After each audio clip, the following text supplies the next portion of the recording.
Hey, what's going on, everybody? I am doing a live stream tonight randomly. Was not expecting that. I think I have double audio, don't I? Son of a gun. It always happens. Isn't that beautiful? All right. How about that? Is that a little bit better? Yeah, probably. Okay. Wow. All right. Please sound off. I'm going to check YouTube's right now, but I think I solved the double audio issue, but I think it was there for a second. I've got too fancy of a setup to know what the hell I'm doing sometimes, so it sounds like. Let's see if it cleared up. Yeah. Okay. Cool. It's working. All right. Great. Okay. So as you saw from the thumbnail, the Amaze Box Kraft is my new favorite toy of all time. It is the most versatile tool that I have as a magician and mentalist, and I love it. Hey, Leonard. Good. I'm glad. Thank you for letting me know. Appreciate it. Thanks for being here tonight. I want to apologize for missing yesterday. I was doing a show that was about 2.5 hours away, and I was there till golly, like 10 or 11 o'clock at night, and then I had to drive home. And so I was up really late driving home, and then I had a show this morning, and about a half hour away. So I was a lot of stuff going on. So had to miss last night's live stream. Don, the Emerald Magic, he's a channel member. He asked me. He said, "Hey, you're going to be doing a live stream on Friday." I said, "No, bye. I got too much stuff going on." I guess he's out camping right now and wanted to watch a stream while he was camping. So this is in hopes that he'll see it and I can do something with it. So the AmazeBox Kraft, this bad boy right here, is my new favorite toy. I've had it for a little while, and the first thing I'm going to do, I already realized, is I'm going to have to get better. There are some things that I don't like about it, but I wanted to talk about it. I was going to do a review on the channel, and I thought, heck, here's a place to just kind of open up and have a conversation about it, see if anybody else owns one, what they like, if they've got any cool ideas for their Amaze Box, what I've been using mine for, some ideas I have for mine, and some little life hacks and tips and tricks, and then some gripes I have about it, and especially with Vanishing Inc, who I bought it from. I got some issues with how I got my order, and I want to talk about that too. So I thought this would be a good opportunity to do all the things. So yeah, I'll just leave the question out there. Does anybody else have an Amaze Box who's watching, whether watching this live or if you need to leave a comment later? Do you have an Amaze Box Kraft or Classic or White or Black or whatever versions they come in? Do you have it? Do you like it? What would you change about it? That's what I'd like to know. For mine, so here's how I got it in the mail. And I don't know if the camera's going to pick this up real well. Yeah, it's picking up some of it. But you see this? Do you see that there? That shininess? That's glue. And that's not glue that I put on it. That's how I got it brand new from Vanishing Inc. Not only that, not only the glue bits, but also this really heavy creasing here. That happened. I don't know if the camera's going to be able to pick this up. This is not the best camera in the world, but there's this heavy creasing and crunching to the box there, and then that's some really pretty bad damage there where it's actually been ripped up. Not to mention the secret bit, which I'm not going to talk about on stream, but there's a secret bit that makes this thing work. It was glued shut, and I had to actually go in and with some surgery with a X-Acto knife to separate it so it would actually function correctly. I paid, I don't know, $60 for this thing, and I was pretty pissed when I got it in the mail this jacked up for $60. I was pretty mad about that. I think I got it on a sale, so I might have got it for a little bit less than $60, but it was still like, you know, this is like brand new, and it came in this kind of shape that it wasn't even functional out of the box. I had to fix it. And there's permanent damage on the inside. And I tried to contact Vanishing Inc about it. I had a show that I was going to use it for. Contacted them, said, hey, look, I got this brand new like this directly from you guys, and it's jacked up. It's not even usable. I had to fix it. and I never heard back from them. I emailed 2 of their support emails, which was like I forget what they were now, but it was like Magi at Vanishing Inc or something like that. And then another one that I had a friend who had a more direct line and gave me that. And then I also used their support page on their website. Never heard back anything. And so generally, I like Vanishing Inc. I buy stuff from them. But this really left me cold, and I don't know if I'll be ordering anything from them. Maybe somebody from Vanishing Inc. will see this and make it right. But yeah, this kind of upset me. I ended up having to use it because I had nothing else to go, nothing else to use. So I was like, well, I guess I'm going to have to use it. But it's in pretty bad shape to be brand new, right? Like I can understand like a little creasing in the post, but to be that bad, I was pretty upset about it. So, what do I like about it? There's plenty to like, and the bad experience, customer service experience aside, which I've never had a bad experience with Vanishing Inc. before this, so I think it's important to say that. I don't want to trash them, but I thought it was really weird that I spent this much money on was essentially a cardboard box, and I didn't ever hear back about it. So, not awesome. If you guys know somebody at Vanishing Inc. and you want to copy them in this video, please do. So some things I noticed about it or that I like about it rather. I gotta fix that too. That's not good. It's doing some warping there at the bottom. It was in my car overnight, and it's done some of that warping. I don't know if anybody knows how to fix that, but that's not good. I do not want that happening. I'm gonna have to figure out how to fix that. Also things I don't like about it. Let me empty this guy out real quick.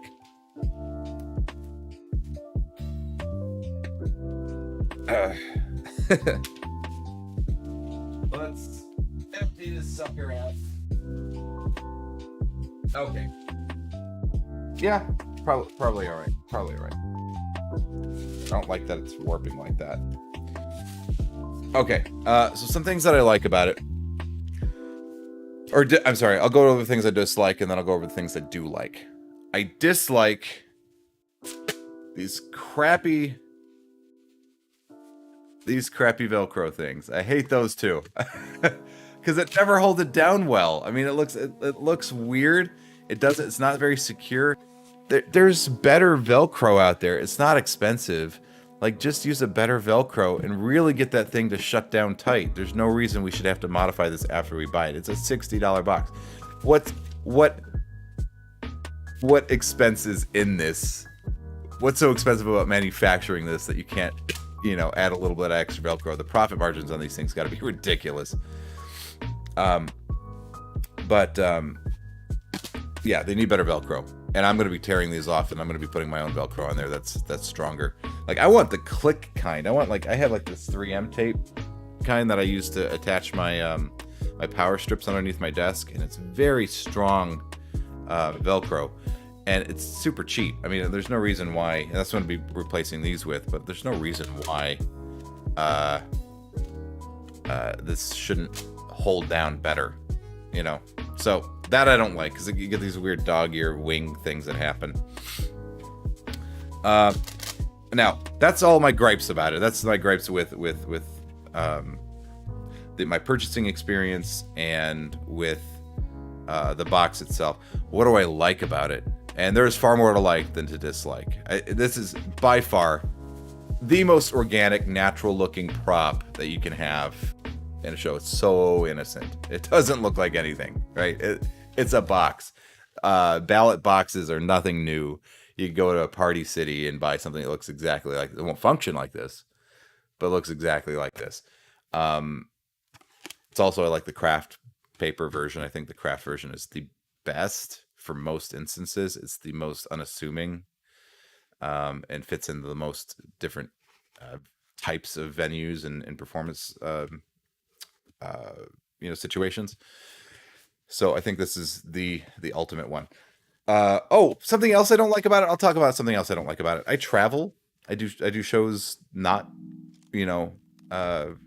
always near home. Sometimes I have to get on an airplane. This you know, they say, oh, you can, you know, you can fold it down and pack it flat, plays big. The thing is, this thing, when you pack it flat, is way too big to fit in a standard suitcase. You can't do it. Like a you know, your nice zippered up handle wheel thing. This is too big. This is too big to fit in a standard one. You have to get like a full size case to do it that way, and then you have to worry about it getting damaged and creased and whatever else, and then forming it back into shape. I wish that they made this just a tiny bit smaller so that it would fit in my close-up case, like a regular briefcase. You know, to shrink all the dimensions down so it's just a fraction smaller, and then I could actually pack it flat, pop it open, and then use it at any show I'm at. That would be ideal. I think that would be the next iteration, doing a craft version of this that's just a little bit smaller and allowed you to fit it in a briefcase. I think that'd be great. And hey, everybody, if you're just joining, I see we had some more people pop on. I'm talking about the AmazeBox Kraft, my experience with it, and I want to know if you guys have one. If you have one, sound off. If you thought maybe I thought about getting one, but not sure, that's why I'm watching this video. Whatever, you have any specific questions about it that I can answer, let me know these either in the live stream now or in the comments after this live stream's over. But I want to know about your experience. Do you have it? Do you like it? What would you change? And I also want to know if you don't have it, why not? And what questions can I answer for you as a user of this, as a professional? Yeah. Let me answer some comments here that we have here. Concord says they pissed me off. I don't use them. I'm assuming you're talking about Vanishing Inc.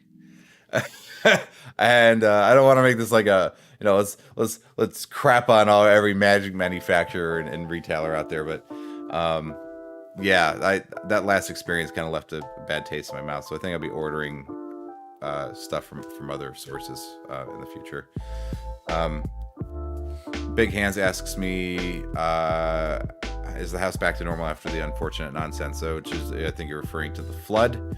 Yes, life is pretty much back to normal around here. They had drywall guys fixing drywall things, and I have somebody coming out to help me replace some of the damaged carpet next week, or this coming week, right? So, yeah, but everything else seems to be back to normal. Life as usual. No big loud fans anywhere or anything like that. So, yes, most of the inconvenience is over. So thank you for asking. Thank you. It does kind of look like a fancy lunchbox. So I'm going to open it up and show you inside. Okay. Boop. That's nice. And then you get that little cutout there, lets you open it up, and then there's all the billets. Okay. That's it. I mean, here's the part that always drove me nuts, was like anytime I saw marketing materials for this thing, it's like, can I look actually directly deep inside the box, see what's going on? I want to know what my audience might see. I'm trying to get some of those papers out of the way so it's not holding up the bottom flaps. But really, that's the inside of the box, okay? And it's the inside of the box. There's no silliness going on like under the flaps or anything. They're just literally flaps. So it's legit, right? It looks good. It looks like it should. It really does. And if you don't know about this, the great thing about it is it's totally hands off. If you're performing this, I didn't touch it. I did a show last night, didn't touch this the entire time. I set it down, let people put their billets in there. I think I did collect it. I did one of these. I grabbed it and went like this over my head, walked back to the front of the stage there, and then I set it down, and I didn't touch it again the entire show. I let them open it up, let them pull out the billets, and do the whole thing. It's super, super, super clean. Something I found that also you might want as an extra thing, as a performance bit, is I like to have my billets. And if you have any kind of magic mind and you know anything about what I'm talking about here, I don't want to spill the beans too much, because I use this and a lot of other people use this, and I don't think it'd be cool to reveal that on stream. But I want them to fold their billets in half and in quarters before they're placed into the box, okay? And that's for a couple reasons. One, smaller form factor, so it makes it easier to get more billets in the box, right? Without any kind of log jam or anything. It makes them easier to take out of the box once the box is open. It also conceals the information better because you're folding the information on the inside once and then twice. If you do one of these kind of deals where you just fold it in half once, that can pop open. You know, it could be, you know, it's very easy to peer inside there. So really folding in halves and quarters, I think, is more secure. And then, of course, for the magical part of it, you want a little bit more. You want them to all be pretty consistent. And two things, actually, really. You want them to all appear pretty consistent whenever the box is open. And then the other thing is you don't want the information just like spilling out and showing to everybody whatever one says, because there's a chance you could see that. And I'm speaking kind of like on what the audience would see and also what the magician needs to have happen, if you catch my meaning. And if you don't, well, then you can ask questions and I can try to skate around an answer. But yeah, I want them to be halved and quartered before they're dropped in the box. I need the audience to do that, and I can't be there to instruct them to do that. So what I did is I had my iPad Pro out with a little keyboard thing. That's an expensive solution. It's just what I had. But I had written a little note that said, hey, thanks for helping out. These answers will be used later in the show. Could you please do two things? Could you write 2 pieces of information on these? 1, a weather condition.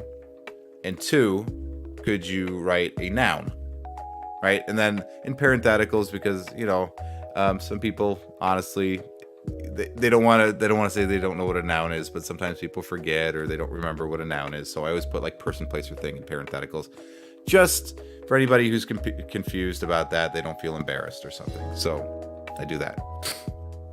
And then I say, and then once you're done, please fold it in half and then in quarters and place it in the box.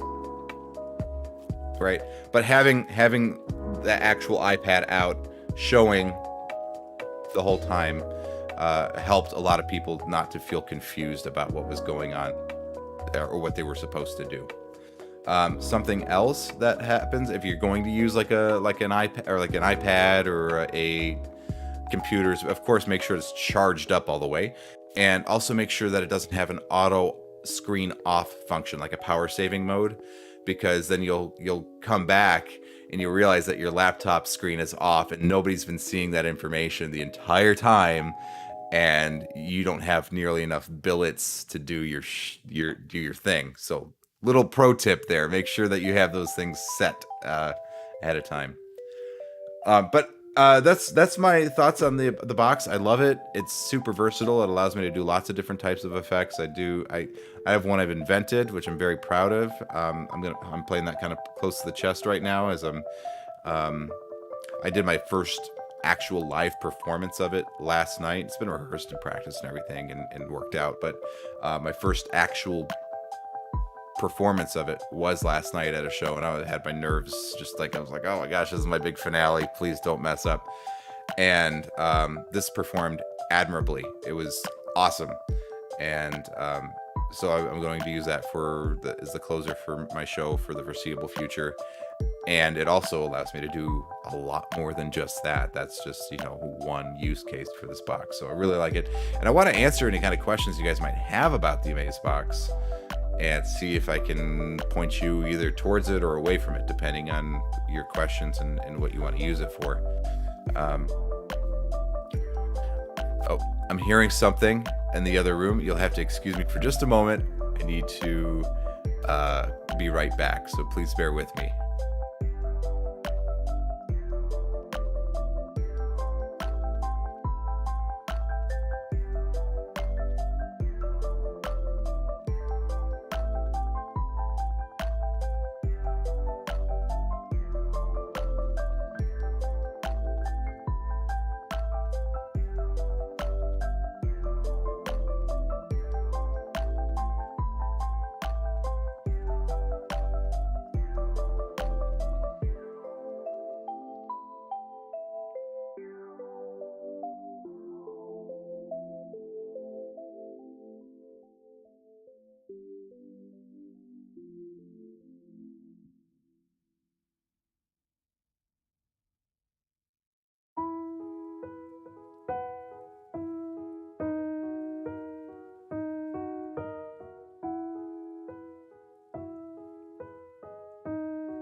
I pressed the wrong button.